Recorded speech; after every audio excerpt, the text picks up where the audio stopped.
Please welcome Neal and Nagarro on the stage. So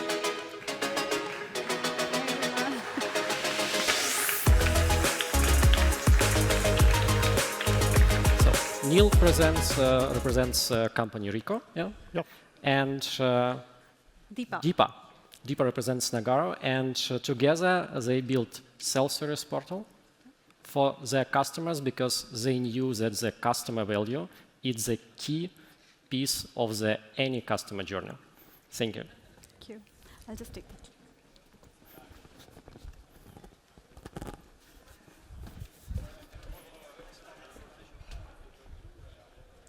Good afternoon, everyone. Let me give a quick round of introduction for myself first. I am Deepa Sharma, Director at Nagarro, where I bring together global partnerships and delivery excellence so that Nagarro stands out as a trusted growth partner and not just as a system implementer in customer success journey. I've been with Nagarro for over 8 years, but bring about 18 years of industry experience across diverse roles spanning multiple countries, but majorly carrying out global technology-driven transformation projects. I'm truly excited to be part of today's panel discussion with Neal from RICOH Australia, and you'll get to hear some great insights from him, and hopefully me. I can also quickly introduce Nagarro to you guys. Nagarro is a global technology consulting company with over 18,000 experts spread across 36+ countries. We are listed at Frankfurt Stock Exchange, and overall, we are close to annual revenue of about $1 billion, more than $1 billion, actually. We operate across major industry verticals: retail, CPG, automotive, manufacturing, life sciences, medical health, gaming, education, you name it, and we are already there in that particular sector. We work across a diverse blue-chip client base, more than 1,000+ blue-chip clients spread across 65 countries. But the motto is that we are global big, but we are quite local and quite accessible to all our customers. Partnerships, they are key growth pillars in Nagarro. And Spryker is a key such global partnership for us. Together, Spryker and Nagarro, they have delivered measurable success to the customers spanning from US to Europe to APAC. And I'm truly excited today that I can proudly say that RICOH Australia is one such success story in this partnership. And I would love to hand over the conversations to Neal to share introductions and some great insights on the work which we have delivered together. Thank you. Good afternoon. I'll just do a quick introduction, shamelessly pitching RICOH before we carry on. So many people here will know RICOH as a print company, but we also are beginning a journey ourselves into digital. So we are one of the largest, well, in fact, the third largest seller of audio-visual, this kind of stuff and this kind of stuff. So a lot of people wouldn't know that. We also do network services, Cisco Gold Partner globally. So we do all that kind of stuff as well as print. And this has presented a pretty monumental problem for us when it comes to serving customers, because it means, at our size and scale, you can read the numbers yourself, it means we have to try and serve our customers better than our competition. And you all know our competition, brand C, brand X. Who's the other one? Oh, it doesn't know. But what it does mean is that we have to adopt to the changing world. Now, one of the things we looked at very early on was a bit of research, and a lot of this comes from Gartner and McKinsey. And what we've noticed is the world of the buyer is changing fundamentally. And this is the B2B context. We don't do B2C, so only B2B.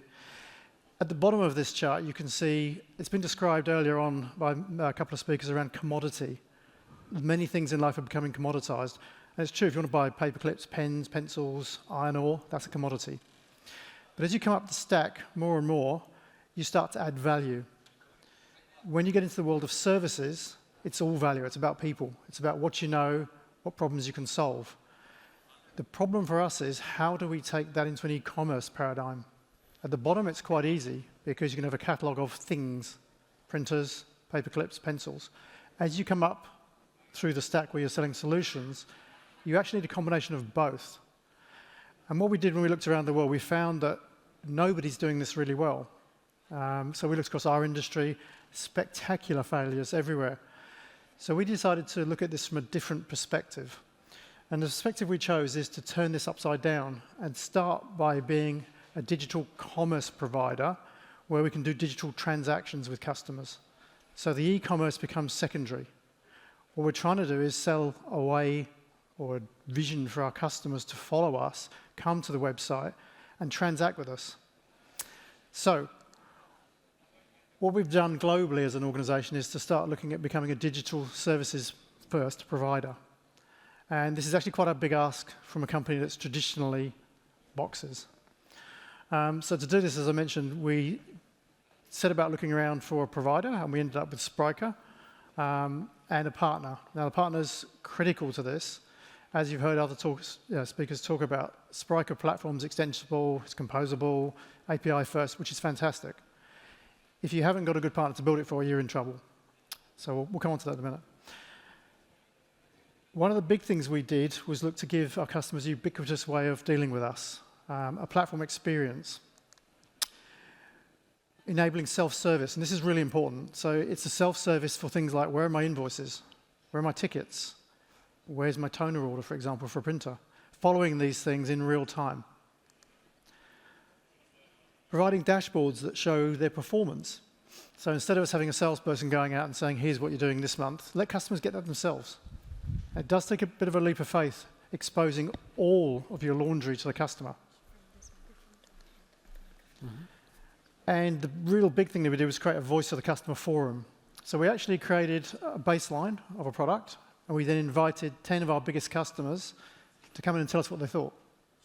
And they're the ones who have shaped the platform from that point forwards. I'll just give you an example of some of the feedback we had. So when we first approached customers, now we sell digital workflows, all this kind of stuff. The common thread we were getting back from our customers was, you're trying to get me to buy stuff from you in a digital paradigm, but I can't do work with you digitally. I can't transact with you. And this is a true quote from a customer. And it's also the result quote after we implemented this platform. And this customer came on the journey and was part of the experience. So just allowing them to have a voice and then building what they asked for turned 180 degrees. So it's quite compelling. Now, shamelessly stole this from our American partners.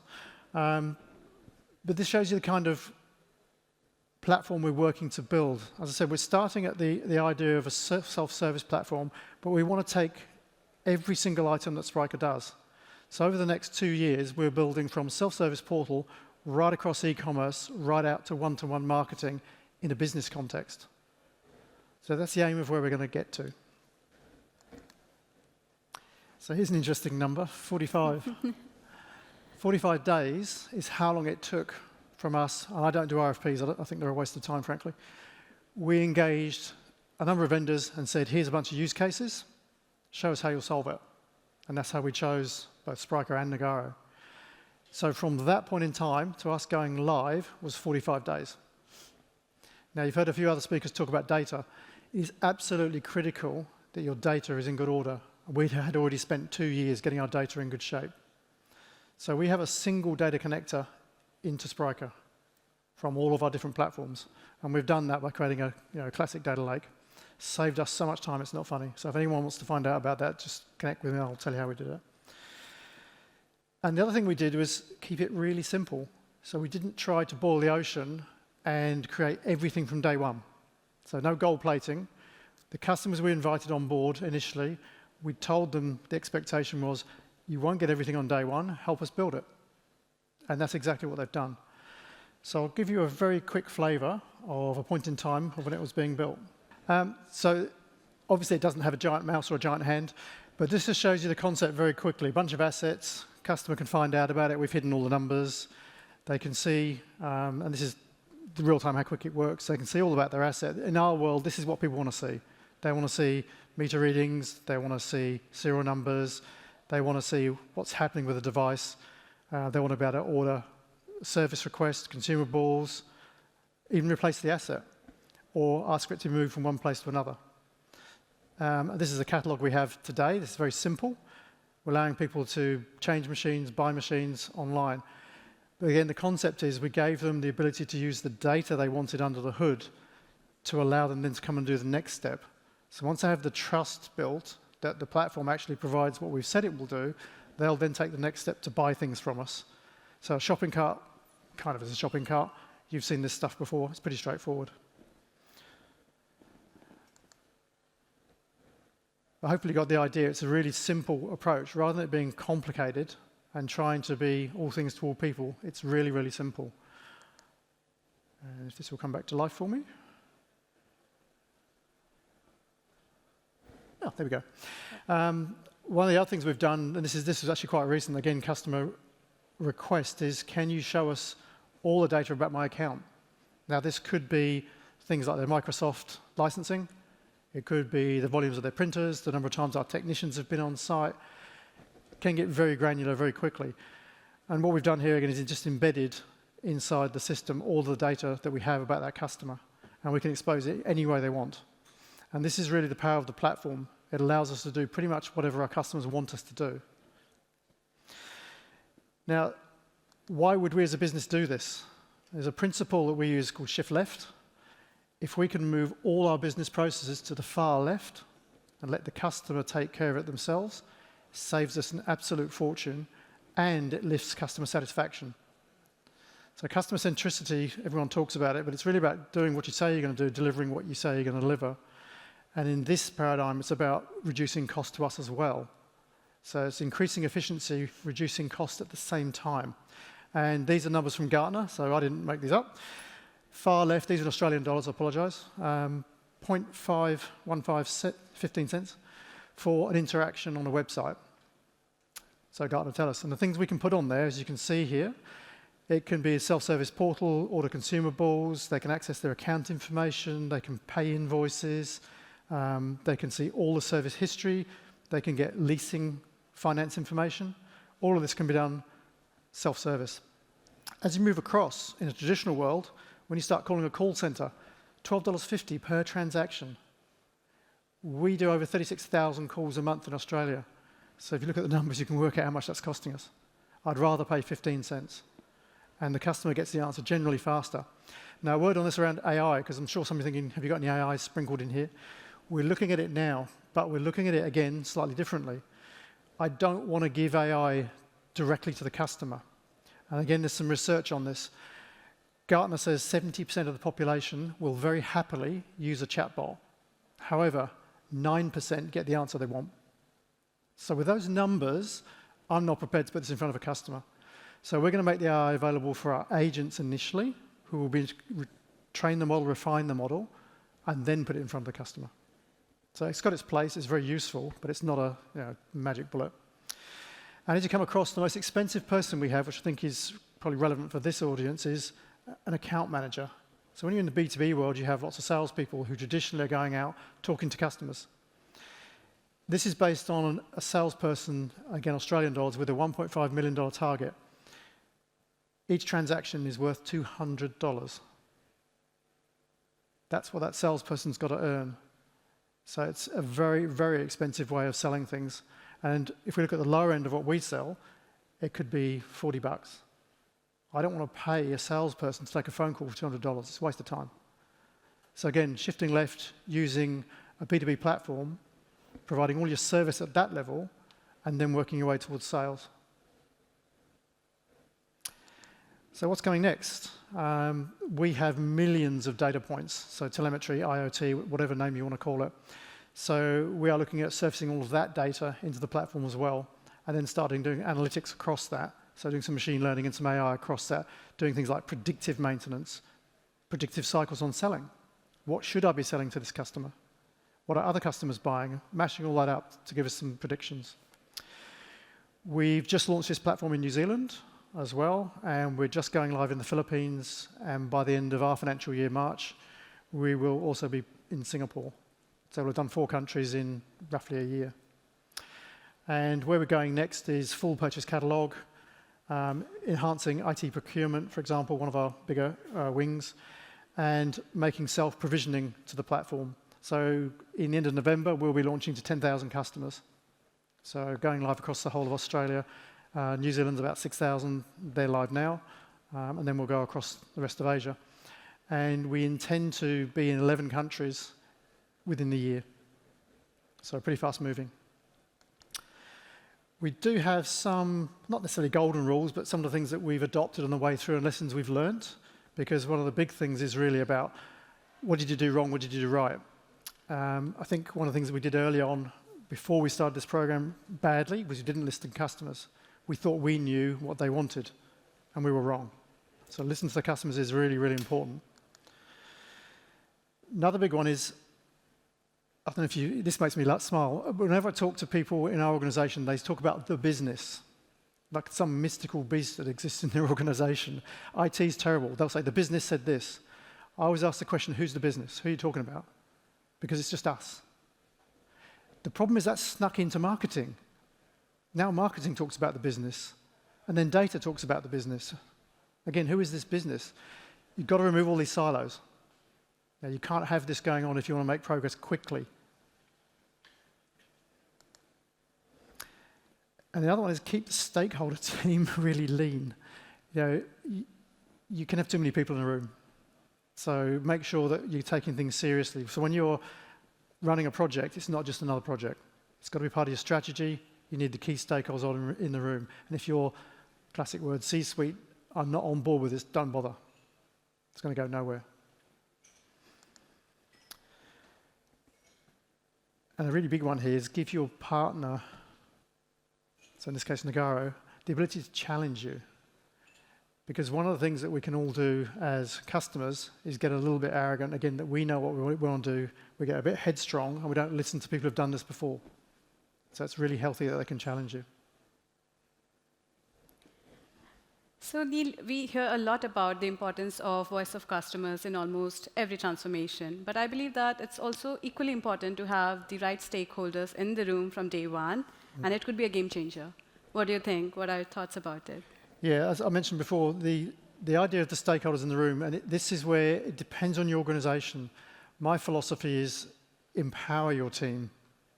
They don't need me to tell them what to do. We employ clever people, let them be clever, let them be the best people they can be, but get the right ones in the room. The ones who are going to see the vision to go forwards, not continually say, oh, but. Because as soon as you hear someone say, oh, but, you're not going to go anywhere, you're going to slow down.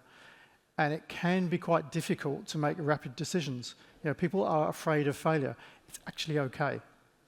You need to get things wrong to move on. And it's actually very healthy because as humans, we learn a lot more from failure than we do success. So I think, make sure you've got the correct stakeholders in the room. And it does matter, I think, that they have the empowerment to make decisions. So when you go into these meetings with vendors, don't come out saying, I'll come back to you. Make a decision on the spot. That's how we did this in 45 days. We were doing stand-ups. Any question that came up, both directions, us and the vendor, we would not finish that meeting until we had the answer. And you talked about RICOH's golden rule, and there was a mention about having a lean team. I also wanted to share an experience while working with RICOH that the reason we were able to deliver in 45 days is that we had quite a lean and empowered team.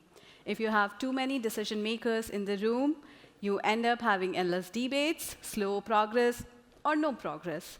So the simple rule is to keep the group small so that 2 pizzas can feed them. It's called the 2-pizza rule, which we follow for successful delivery teams. But yes, empowerment is equally important. Having a lean team, it enables us so that the conversations are sharp, clear, accountability is well-defined, and decisions actually get made quickly. I just have one question for you, Neal, the last one from my side. You also talked about giving the partner freedom to challenge so that they can create real value for the customers. Maybe you can share some more insights around this point. Yeah, I think it's one of these things that I often see, because I sell to customers as well. So I go out and sell managed services and professional services and all this stuff.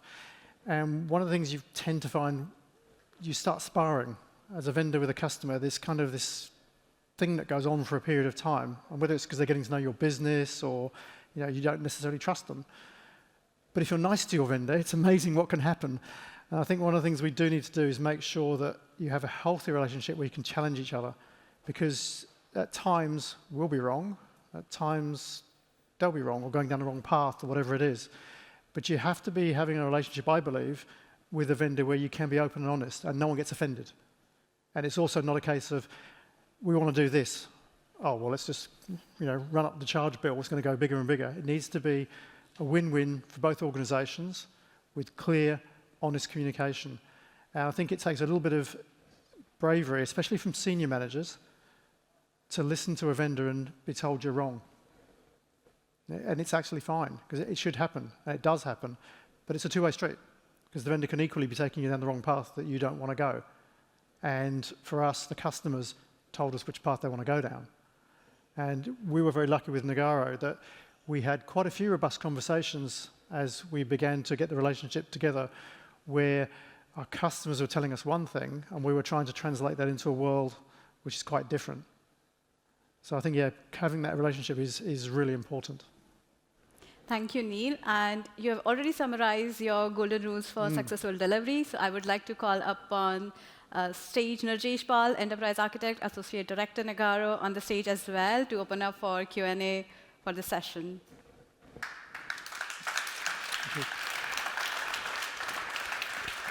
Hello, everyone. I am Narjesh, and my role in Long, I am the one who is responsible if something is not working. In short, I am Enterprise Architect. Please feel free to shoot the questions.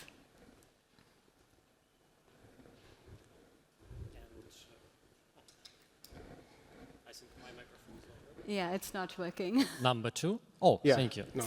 Yeah, So you already saw me on stage. I am head of product, and I have one question, maybe to spice up the conversation. Like from the vendor point of view, when our main goal is to empower our partners and our clients actually to achieve their goals. What do you think from the implementation of self-service portal? What was the key metric of success, or maybe key piece of success, that you find out during your journey of implementation self-service portal? For me, the KPIs start right from what are the KPIs of the client. So Neal gave us the KPI that you have to deliver it as soon as possible, maybe tomorrow. Right? So it all starts down from there, irrespective of it is a self-service portal or any other implementation, commerce transformation, which we are doing. It all starts from there. Thank you. Then we have one question. Yep. So thank you, RICOH team and Nagarro team. We hear the golden records that you explained. Thank you for that. It's a question to Nagarro. What's the magic behind 45 days of implementation? Because personally, what I have seen, we have seen partners doing the discovery, which is going on for 40 days plus. And you have done a project in 45 days. How did it happen? What's the magic behind it? Maybe the solution architect? To be honest, it's a secret. I generally charge for all these consultancies. But here I can answer. So for the 45 days, I think divide and conquer whatever we learned in the very childhood, right? So from the day one, we knew very well, okay, what is going to be the 1 year vision, right? But I would give the full credit to the Neal. He was very much aware that what exactly we have to do in the even next 14 days, 15 days, 1 month or 2 months. So whatever we have planned from the beginning, we just decided, okay, we were not going for the Spryker go live. We were just going for the how we can make our customer enabled so that they can use the system and they can solve their problem. So we were very much clear in next 45 days what exactly the services we are going to offer to the customer, and we just stick with the plan.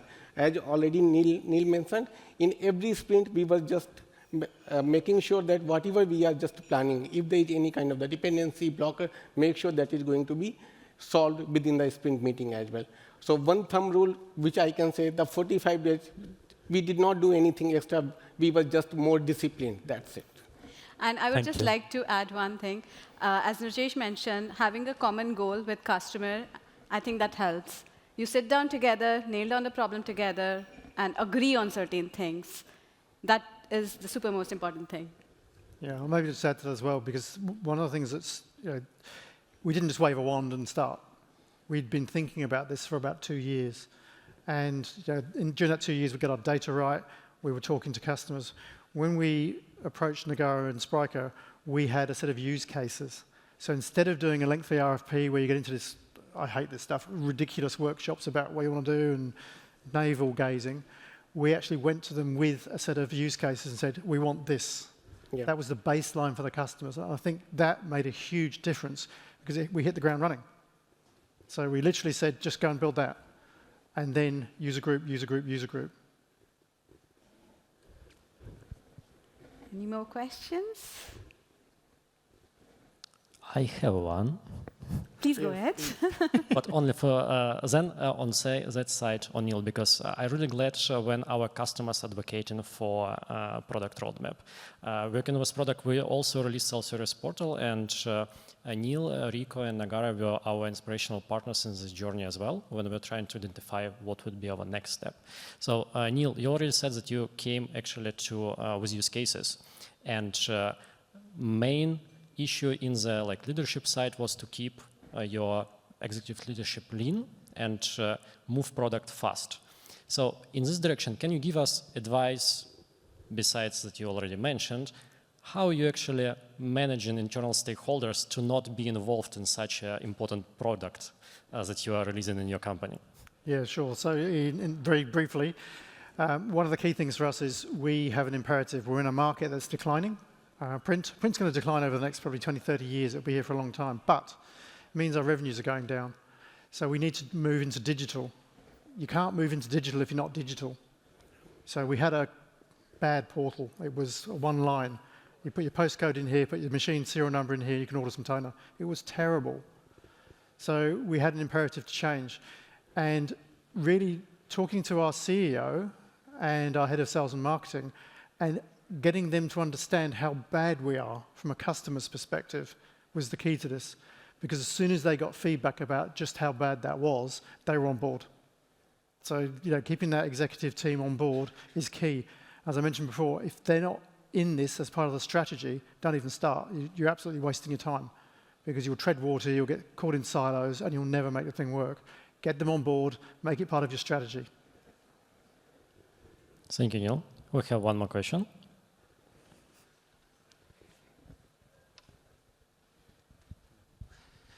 First of all, congratulations to your really quick process. And I wanted to better understand what happened in those 45 days. So have you done design before, or how much time you spent into the design and all the things, or what was really in this time span? Yeah, so that's a really good question. And we are out of time, so I'll get it really quickly. But in the pre-work, if you like, the data was the big thing. And we had spent a lot of time doing that. That's really important. Because if you've got data, you can serve it any way you like. You can dress it up, make it look pretty. We were very fortunate that our sister company in the States, the gentleman's down here, had been through this process. So we had a little bit of an advantage. And what we said initially to the Nagarro team was, anything that you've already done, reuse it. We don't care. We just want it to look okay. We wireframed. We then branded it. We did classic sprint meetings pretty much every 2 days, which two of our executive attended, so we got things done quickly, but it was that classic iteration of any agile cycle. A quick discovery workshop held, as Neal mentioned, sitting down in the room together for 2 days and then closing down what you really want to achieve. Do you want to focus on the UI UX, or should we focus on the functionalities? Picking out the priority items, that really does help sometimes. And also Neal at the same time made sure that in background, whatever the system we need, right, to provide the data to the Spryker system, that should be ready. So I think that helps a lot. Yeah. And we run out of time. Thank you very much, Deepa. Thank you, everyone, for your time. Thank you.